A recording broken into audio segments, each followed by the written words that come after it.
There's no doubt that if we are serious about our own long-term future, then we have to have the maximum possible variety of genes, as it were, in store from all possible crops or potential crops. So you need a huge variety of crops to be kept in store in the form of seed usually, and you need a great variety within each crop species.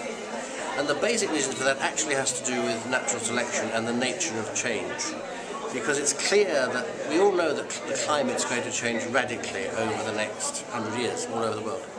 Nobody can predict exactly what's going to happen in what place. Plants gear themselves basically to day length, because that's so reliable. With global warming, you're going to have unprecedented combinations of day length, temperature and rainfall. And it could throw present-day plants completely. Even if they survive, they won't know how to gear their life cycle, to flowering and seed setting and all the rest of it. So the dreadful thing is that we have no idea in detail what kind of crops we are going to need for which areas.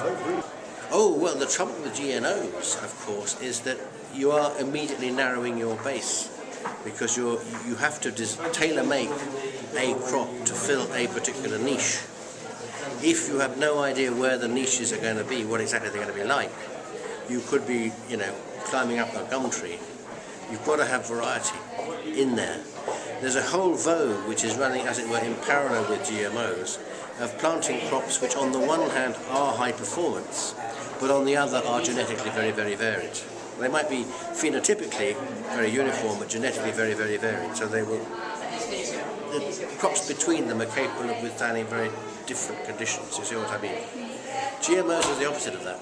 GMOs could really land us in trouble for the reason alone that they will narrow the genetic base available to us.